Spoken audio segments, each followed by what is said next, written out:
In 1922, a 15-year-old boy showed up to his first job in Tokyo, Japan. He had no money, no connections, and almost no formal education. He had forged his own school report cards to hide his grades from his father. He had dropped out of school, left his family village, and traveled to the big city alone, because he had read a magazine advertisement and decided that was enough of a plan. When he finally arrived at the automobile repair shop he'd written to, the most prestigious motorcar service in the city, his new boss handed him a baby. Not a job, a baby. His assignment, for the next several months, was to carry the owner's child on his back while the real mechanics worked on real cars. Now, most people in that situation pack their bags and go home. And honestly, I don't think anyone would have blamed him. He was 15, he was humiliated, and he wasn't making a single yen. He stayed anyway. Not because he believed everything would work out, but because he was too proud to face his parents as a failure.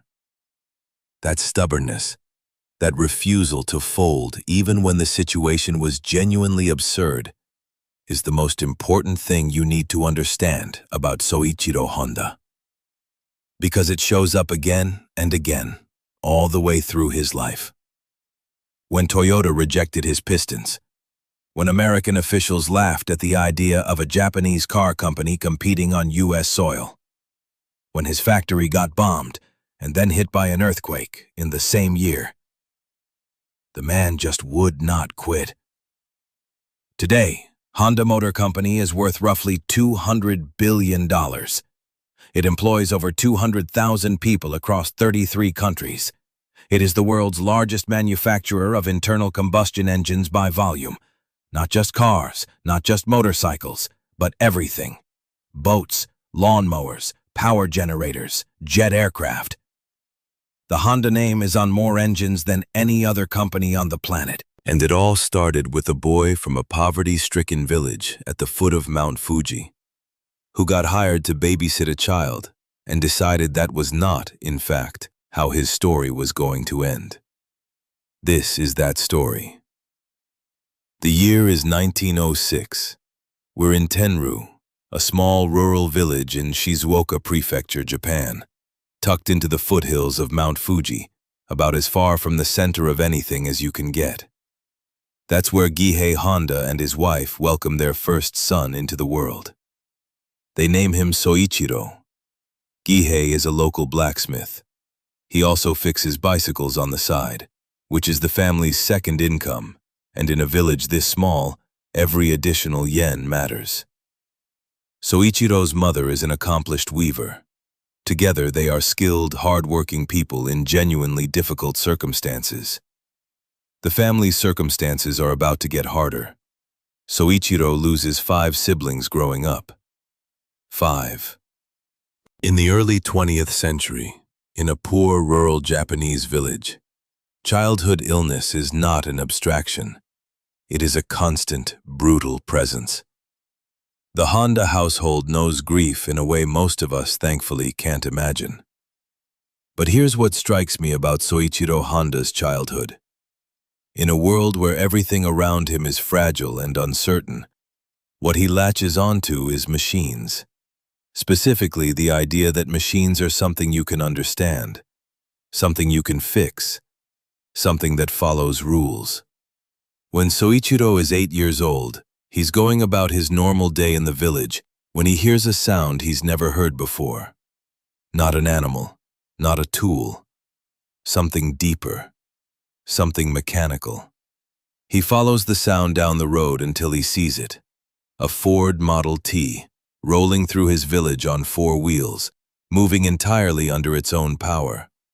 No horse, no cart, just this enormous machine, moving. Soichiro doesn't just stand and stare, he chases it. He literally runs after it down the road, 8 years old, as fast as his legs will carry him. He will describe that moment for the rest of his life as the day everything changed. "What a thrill," he later said. I could not understand how it could move under its own power, and when it had driven past me, without even thinking why, I found myself chasing it down the road as hard as I could run. Now, I want you to hold on to that image, because it matters. This is not a child who was handed a gift or born into advantage. This is a child in a poor village, with a blacksmith father, who sees a piece of technology for the first time and immediately, instinctively, physically pursues it. That is not curiosity. That is a calling. What followed was a childhood spent learning everything he could about engines and machines, at the expense of literally everything else. Soichiro Honda hated school. Genuinely, deeply, defiantly hated it. While other students attended class and completed assignments, he was in his father's bicycle repair shop, learning how to maintain farm machinery and service bikes. The things that could be taken apart and put back together were interesting to him. The things that required sitting quietly at a desk were not. His grades were catastrophic. Which is how we get to one of my favorite details in this entire story. Soichiro Honda, at some point in his childhood, found a piece of rubber and used it to forge his family's official stamp, the seal that Japanese families use instead of a signature, so he could stamp his own report cards without his father seeing the grades. He ran this scheme for a while. Then he got caught. His father punished him by making him kneel on the floor for an entire day without lunch. I want to make sure you appreciate the full picture here. The future founder of one of the most precise, detail-obsessed engineering companies in human history was, as a child, running a forgery operation to hide his academic failures from his dad. You genuinely cannot make this stuff up. By 1922, Soichiro is 16 years old, and school is no longer part of the plan. He comes across a magazine advertisement for an automobile servicing company in Tokyo called Art Shokai, one of the most respected motor car services in the city. He reasons, with the logic of a teenager who has thought about this for approximately one afternoon, that a successful auto shop in the capital must need workers, and he writes them a letter asking for a job. They write back. He gets a positive reply. He drops out of school, says goodbye to his village and his family, and boards a train for Tokyo. He is 15 years old. He has never lived in a city. He has, by his own account, very little money and no particular plan beyond the letter in his pocket. This is either the beginning of a great story or the beginning of a disaster. It turns out to be both. Tokyo in 1922 is an overwhelming place for a kid from a mountain village in Shizuoka. The noise, the pace, the sheer density of people. Soichiro is genuinely taken aback by how different city life is from everything he has ever known. He finds Art Shokai. He meets the owner, a man named Yuzo Sakakibara. And Sakakibara, who apparently has a specific idea about what tasks are appropriate for a 15-year-old from the countryside, hands him a baby and says, "That's your job." Now look, I've tried to give this man the benefit of the doubt. Maybe he was testing the kid's character. Maybe he was short-staffed. Maybe it was genuinely just the most available task. Whatever the reason, for the next several months, Soichiro Honda's professional life consists of carrying the owner's infant child on his back, while actual mechanics work on actual cars 10 feet away. He is making no money. He is gaining no experience. He is a babysitter. And here is the thing that defines everything that comes after. He stays. Not happily, not willingly exactly, but he stays because, in his own words, the shame of returning home as a failure was worse than the humiliation of the situation he was already in. That is a specific kind of stubbornness that I find genuinely interesting. It's not optimism. It's not strategy. It's pure, stubborn refusal to accept the narrative that the world has handed you. He cannot control the job he was given. He can control whether he goes home. He stays. And eventually, Sakakibara's repair business gets busy enough that he needs real help. He pulls Soichiro in. He starts on menial tasks, cleaning, fetching tools, the basic bottom-rung work of any shop. But the talent is immediately obvious. Soichiro climbs. Fast. Within a few years, he has gone from babysitter to trusted mechanic. Sakakibara sees what he's working with, takes the young man under his wing, and begins teaching him not just the mechanical side of the business, but the commercial side as well. How the money flows, how the shop works, how to deal with customers. And in 1923, something happens that changes Soichiro's world again. Sakakibara decides to build racing cars. Motorsport in the 1920s is, by our standards, absolutely insane. The cars are essentially engines bolted to frames with minimal safety equipment, driven by people with what can only be described as a spectacular disregard for their own survival. But it is also the fastest-growing spectator sport in the world, across Europe, America, and increasingly Japan. And for companies that build engines, it is the most powerful advertising platform that exists. Win on the track, and everyone knows your name. Sakakibara wants in, and he puts his shop team, including his young apprentice, to work building racing cars. Their first model is the Art Daimler, built around a second-hand Daimler engine. Their second is the Curtiss, a wildly ambitious machine using an engine salvaged from an American Curtiss biplane dropped into the chassis of a Mitchell automobile. An aircraft engine and a race car. Vintage Japan. No one was particularly concerned about doing things the easy way. The Curtiss enters the 5th Japanese Motor Car Championship in 1924. Sakakibara's brother drives. Soichiro Honda, 17 years old, rides alongside him as the engineer. They win. First position.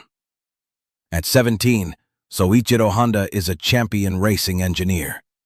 And from that moment, motorsport becomes, in his own words, his religion. In 1926, he's briefly ordered to report for military service. The medical exam reveals that he's colorblind. He's exempted. He goes back to work. By 1928, Sakakibara is ready to expand. He wants to open a branch of Art Shokai in Hamamatsu, about 160 miles southwest of Tokyo. And he decides that the best man to run this new operation, his apprentice, now 21 years old, is Soichiro Honda. This is, depending on how you look at it, either a tremendous vote of confidence or an enormous amount of pressure to put on a kid who isn't even old enough to buy a beer in America. Probably both. Soichiro takes the job, moves to Hamamatsu, and immediately runs into a problem. Nobody wants to bring their car to a 21-year-old with no track record. The first year of the Hamamatsu branch is a struggle. Soichiro lives off the scraps, the leftover work that other, more established repair shops pass on or decline. The jobs no one else wants. He takes them all. He gets them done. He does not complain, at least not publicly. And slowly, painfully, the business grows. By the early 1930s, the one-man operation has 30 employees. Soichiro has hired his wife to help run the company, and he has built something that nobody gave him. A shop with a reputation. By the mid-1930s, Soichiro Honda is 30 years old, running a successful repair business and unable to leave the racetrack alone. Inside his Hamamatsu shop, he has built his own racing car, the Hamamatsu race car, and in it, he sets a new speed record for Japan, 120 kilometers per hour, a record that will stand for 20 years. I want to pause on that for a second because it's easy to read past it. This is not a wealthy industrial company with an engineering department and a test track. This is a local repair shop, And the man running it, on the side, in his spare time, is breaking national speed records. Soichiro Honda did not do anything casually, but racing in the 1930s is genuinely, lethally dangerous. The cars are fast. The safety technology is minimal. The courses are not designed with the assumption that anything might go wrong, because the men who designed them have convinced themselves nothing will. In June 1936, Honda is racing the Hamamatsu in a race in the suburbs of Tokyo. Something goes wrong. The car crashes. Soichiro Honda breaks his left arm. His shoulder is dislocated. His face is badly damaged. He spends months in the hospital. 4 months after the crash, he is back on the racetrack. His family is not pleased. His wife is not pleased. His father is not pleased. There are arguments. There are ultimatums. And eventually, after what must have been several extremely uncomfortable conversations, Soichiro Honda agrees to stop racing. He never races again. Here's the thing about that decision that I find interesting. It's not defiance that defines Honda in this moment. It's the capacity to recognize when something, even something he loves, has to be left behind. He's a stubborn man, but he's not a reckless one. He's stubborn about the things that matter, and honest enough to know when a fight isn't worth having. Racing was something he could let go of. Building things, he could not. By 1936, Soichiro Honda wants more than repair work. The shop is making money, the reputation is solid, and he is bored. He wants to manufacture, specifically to make car parts. Piston rings, the components that go inside an engine rather than the engines themselves. He proposes turning the Hamamatsu branch into a manufacturing operation. The investors say no. The current business is profitable, they argue. Why take the risk? If you ever want to understand why certain people build great companies and certain people don't, that meeting is instructive. The investors saw a profitable repair shop and wanted to protect it. Honda saw a platform for something bigger and wanted to build it. Neither of them was being irrational. They just wanted completely different things. Honda couldn't get the shareholders to come with him, so he started something of his own.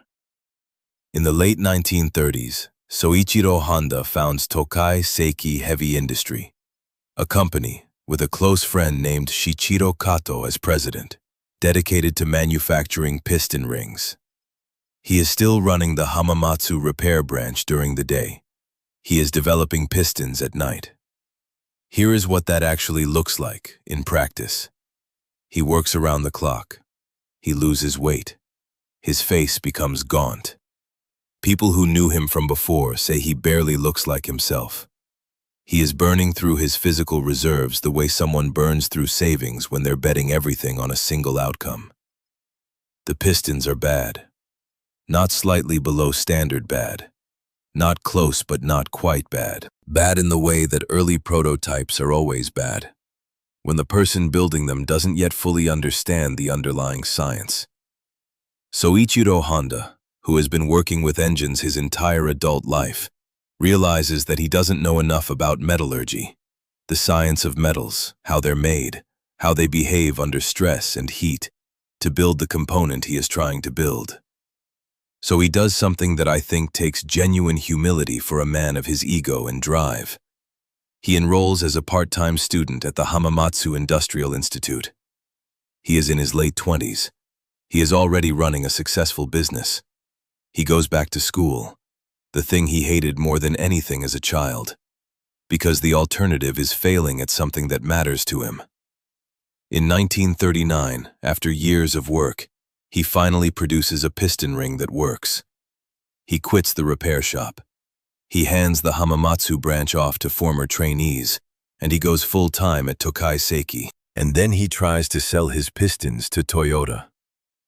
Out of 50 piston rings he submits, 3 pass Toyota's quality control. 3. That is a rejection rate of 94%. Now, a lot of people would take that as a sign, as feedback that is clear, measurable, and actionable.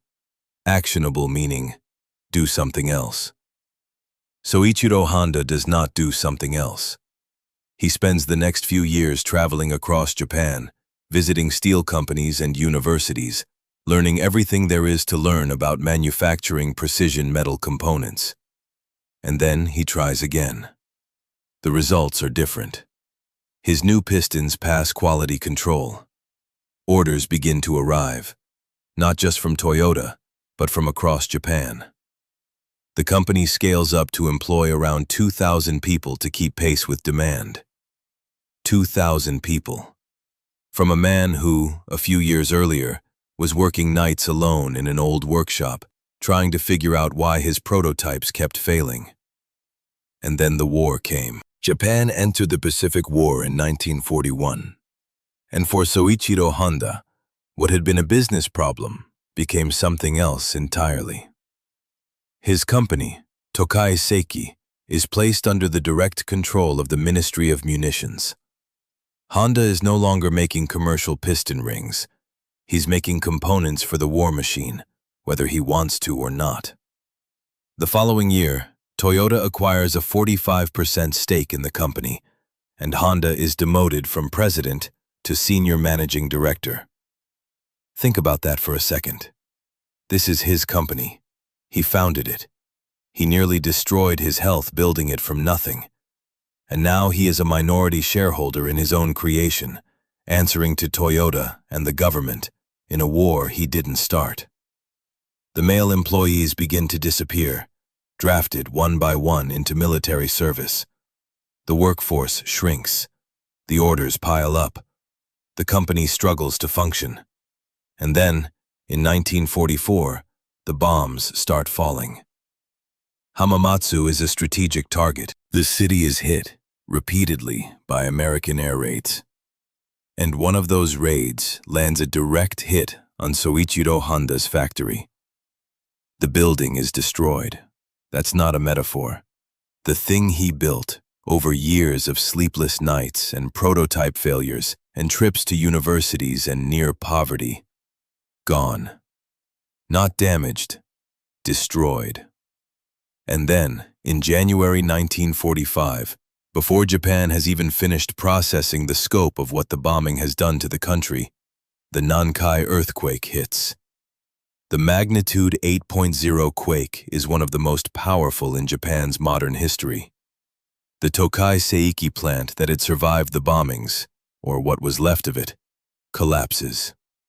Japan surrenders in August 1945. Soichiro Honda's company has been bombed, shaken by an earthquake, conscripted into a war, stripped of its founder's control.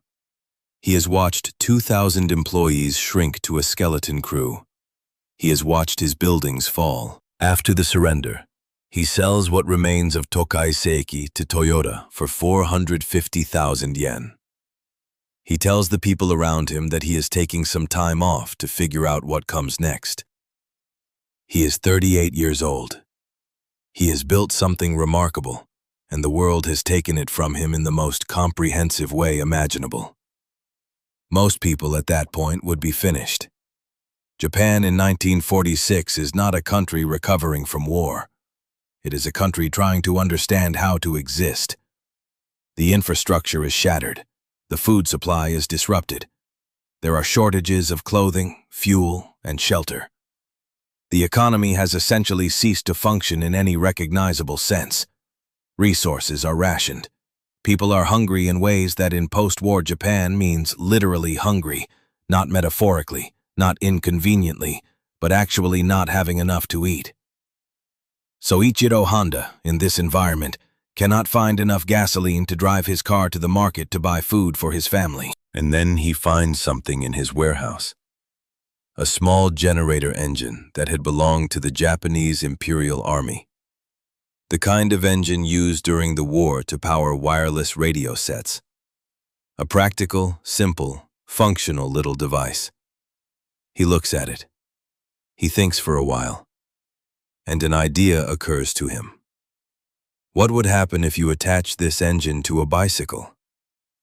Now, I want to be clear, this was not an original invention. The concept of a motorized bicycle had existed in Europe for decades. A few of these machines had even made their way to Japan before the war. What Soichiro Honda understood, in a way that matters, was the context. Japan in 1946 does not need a luxury product. It does not need innovation for its own sake. It needs cheap transportation.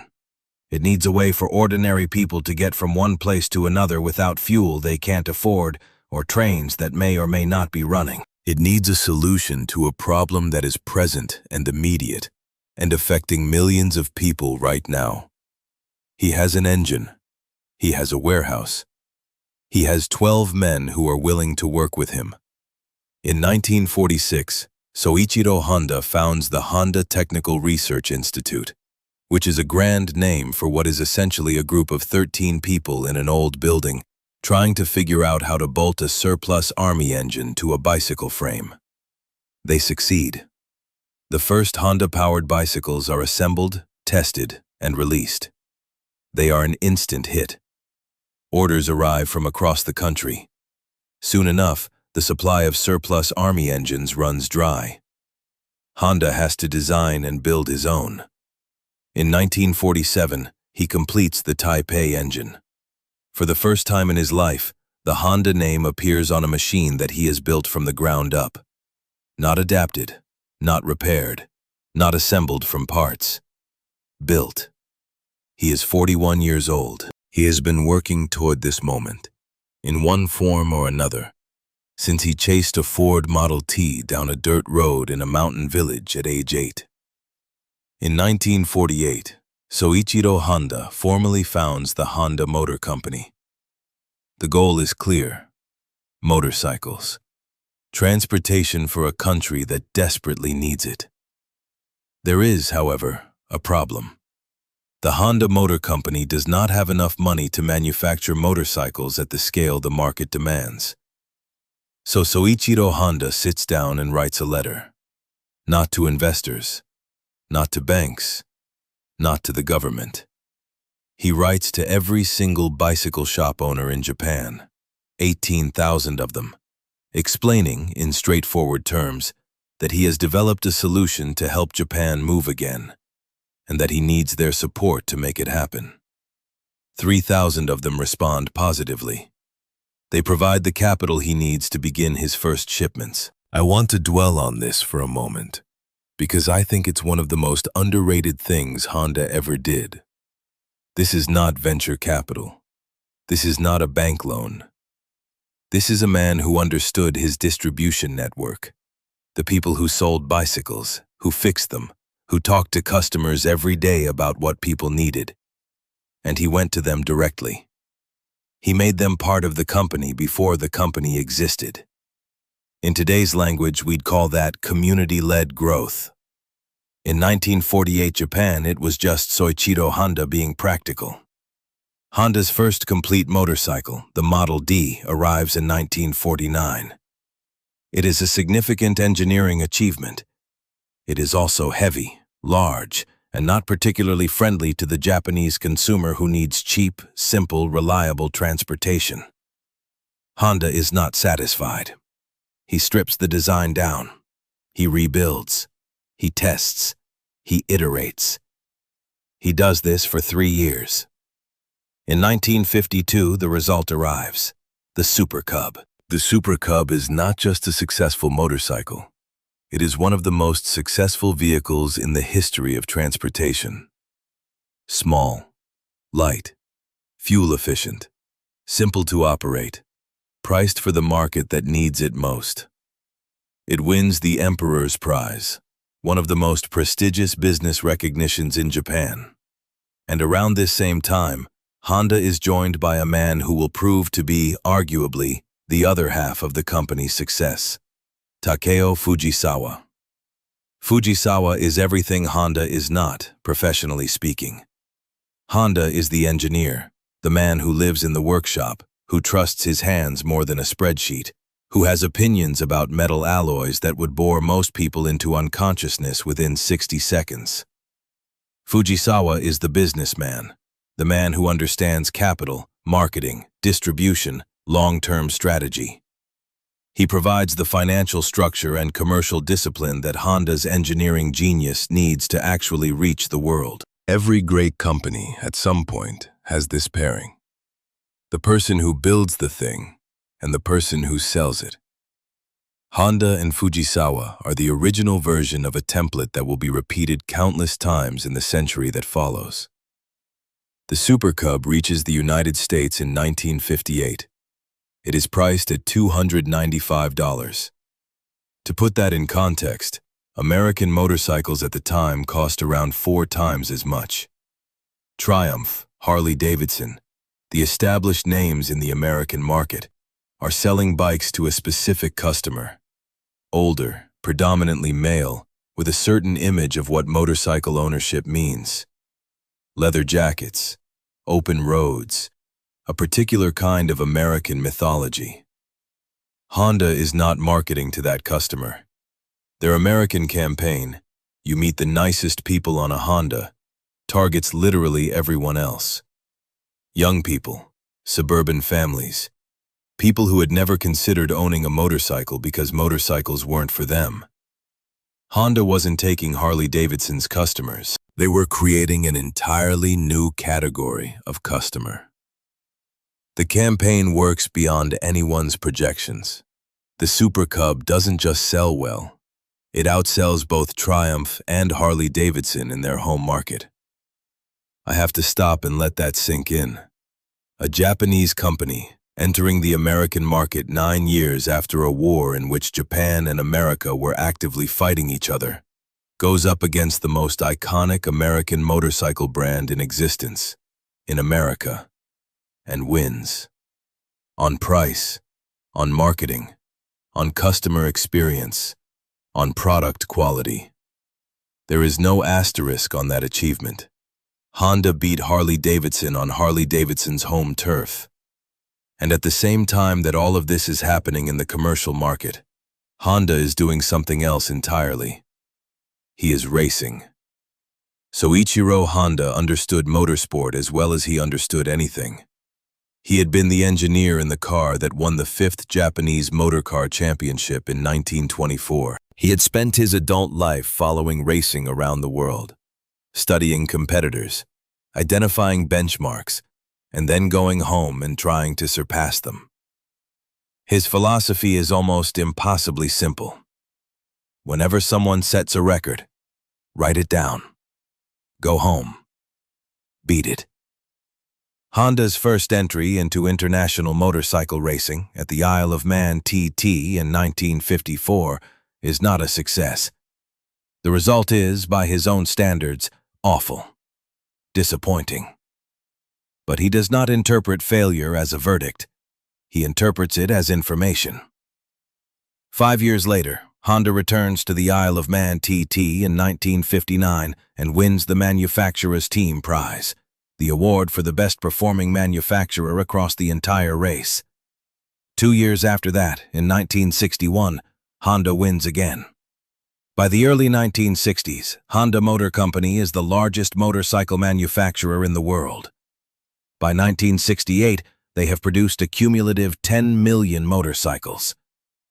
10 million. From a warehouse in Hamamatsu, with 12 men and a surplus army engine. By the late 1950s, Soichiro Honda is the undisputed king of the motorcycle world. He has beaten the Americans. He has beaten the Europeans. He has put his name on the most popular vehicle in Japan and one of the most popular in the United States. And he wants to build a car. The reaction to this announcement, from inside Japan, from the government, from the established automakers, can be summarized in a single word. No. Not a subtle no. Not a polite, we'll think about it, no. A direct, we have studied this, and the answer is no. Japanese government officials make the argument that Japan already has Toyota, Nissan, and several other manufacturers competing in the automobile market. The country does not need another car company. The market is crowded. The investment required is enormous. The risks are considerable. Soichiro Honda should stick to what he does best. Soichiro Honda's response to being told what he should do by government officials is not difficult to predict. He builds the car. Honda's first automobile is the T360 mini truck, released in 1963. A compact, reliable pickup. It doesn't exactly set the world on fire, but it establishes Honda as a serious player in the four-wheeled market.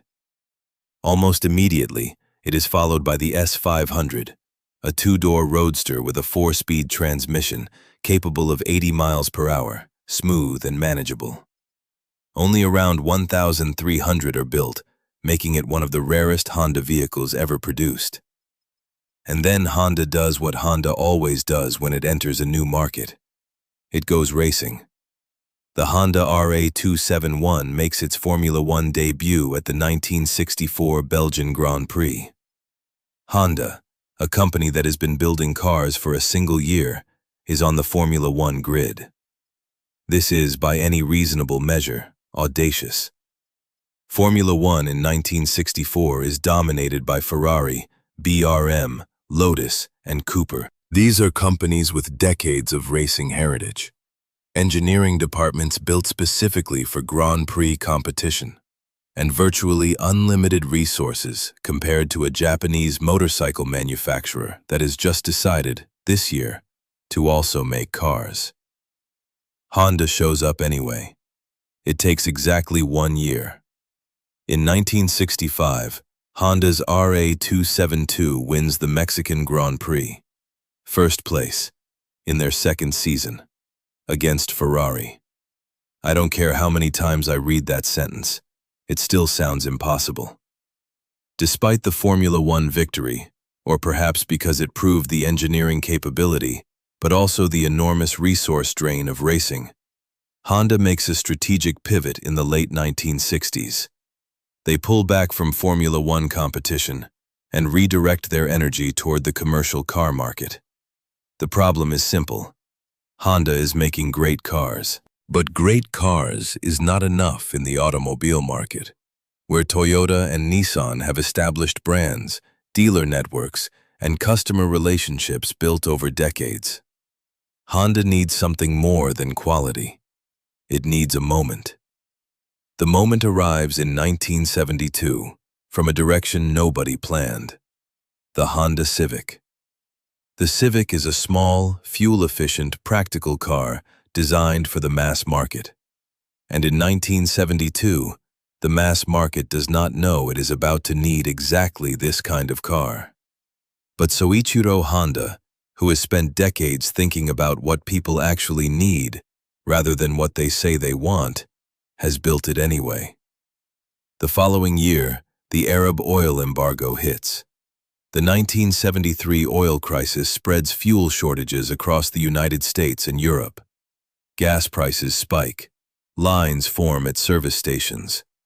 The American love affair with large, gas-hungry vehicles runs directly into the reality of what happens when gas costs what it actually costs. And there is the Honda Civic. Small, efficient, affordable. Everything the American market suddenly, desperately needs. But Honda had also done something technically extraordinary that set the Civic apart from its competitors. Soichiro had developed a new method for fuel management called Compound Vortex Controlled Combustion, CVCC for short. This engine technology allowed drivers to travel significantly farther on the same amount of fuel, while also reducing the exhaust emissions that were becoming an increasing regulatory concern. Other major automakers had been slow to address the emissions problem, betting that regulations would either not pass or could be lobbied away. Honda just solved it. The Civic, thanks to CVCC, was one of the cleanest, most efficient cars on the road at a moment when clean and efficient had become the most important things a car could be. The Civic becomes one of the best-selling cars in the world. And then, before the 1970s are even over, Honda releases its successor, the Honda Accord. The Accord starts as a compact hatchback and evolves into a mid-size sedan. It takes everything the Civic established: fuel efficiency, reliability, value, and adds the thing the Civic's size prevented: comfort. Interior space, the sense of actually owning a real car, rather than a sensible compromise. The Honda Accord will go on to become one of the best-selling sedans in automotive history. For more than a decade, it is consistently among the top-selling vehicles in the United States. By the start of the 1980s, Honda Motor Company is the third-largest car producer in Japan. By the end of the decade, it is the third-largest automobile company on the planet. The boy who was hired to babysit his boss's baby is now running the third-biggest car company in the world. In 1973, Soichiro Honda retires from the company. He is 66 years old. He has been working in one form or another since he was 15. He has survived a depression, a world war, 2 factory destructions, one by bombing, one by earthquake, a catastrophic racing crash, countless engineering failures, government opposition, corporate demotion, and a competitor rejection rate that would have ended most people's careers before they began. He retires not because the work is done. The work is never done, and he knows it. But because he believes with real conviction that companies that outlast their founders are stronger than companies that don't. He does not want Honda Motor Company to be Soichiro Honda's company. He wants it to be the company that outlives him. Soichiro Honda dies on August 5, 1991. He is 84 years old. In his later years, he reflects on his career with a characteristic combination of honesty and stubbornness. Looking back on my work, he says, I feel that I was doing nothing more than mistakes, blunders, and serious omissions. But I am proud of the achievements. Although I did one mistake after another, my mistakes and failures never occurred for the same reasons. That last sentence is the key. Not I didn't make mistakes, not I succeeded despite the odds, but the mistakes were never the same twice. A man who makes the same mistake once is careless. A man who makes the same mistake twice is not learning. Soichiro Honda made every mistake once, extracted everything there was to learn from it, and moved on. He failed at piston manufacturing until he understood metallurgy. He failed at international motorcycle racing until he understood European competition. He failed at American car sales until he understood American consumers. He didn't avoid failure. He metabolized it. Honda Motor Company today is something that would be unrecognizable to the 15-year-old who showed up in Tokyo with a letter and an idea in 1922. The company employs over 200,000 people. It operates manufacturing facilities across 33 countries. It produces approximately 5 million automobiles per year. And then, separately, it produces millions of motorcycles, power generators, marine engines, lawnmowers, power tools, and, beginning in 2015, jet aircraft. The Honda Jet is the most delivered small business jet in its class. Honda makes planes. But the number that I keep coming back to is this one. Honda is the world's largest manufacturer of internal combustion engines by volume. Not the largest car company, not the largest motorcycle company. The largest manufacturer of engines, full stop, across all applications. That means that right now, somewhere in the world, a Honda engine is powering a lawnmower, a boat, a generator, a car, a motorcycle, and a jet aircraft, all at the same moment. The empire runs on engines. It was always going to run on engines, because the kid who chased the Ford Model T down the road in 1914 grew into a man who spent his entire life convinced, at some fundamental level, that the engine was the most important thing in the world. And he was right. Here is what I take away from this story after spending weeks in it. Soichiro Honda was not the most talented engineer of his generation. He was not the most educated. He was not the most connected. He forged his own report cards, got himself hired to babysit a child, submitted pistons that had a 94% rejection rate on his first attempt. He was bombed, shaken by an earthquake, and demoted from his own company before he even built the thing for which he would be remembered. What he had, what he always had, from the first moment he chased that car down the road, was a specific kind of stubbornness. Not the stubbornness of someone who refuses to learn, the stubbornness of someone who refuses to stop. There's a difference. One is rigidity, the other is endurance. He endured everything. He metabolized every failure. He took the information and moved forward. And the other thing he had, which I think gets underplayed in most retellings of this story, is timing. Specifically, the ability to build the right product at the exact moment the world needed it. The motorized bicycle when Japan had no fuel. The Civic when America had no cheap cars. The efficient engine when the oil crisis hit. He did not chase trends. He anticipated needs. That combination, endurance plus timing plus the absolute refusal to repeat the same mistake twice, is not a formula. You can't download it, but you can learn from it. And here's what I keep thinking. Most people who fail at something once interpret that failure as a verdict. Honda failed constantly, across 50 years, and never once interpreted failure as anything other than data. If this story changed how you think about persistence, or about what it actually means to build something that lasts, I want to hear which part hit you hardest. Drop it in the comments.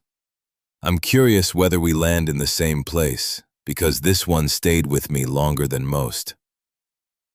If you want more stories like this, the ones that start in poverty and end up changing the world, and everything gets destroyed at least once along the way, subscribe to Boardroom Files. New video every Friday. Next week, we're opening a file on a company that convinced the entire world it was worth billions of dollars before anyone asked to see the product. That one's even harder to believe.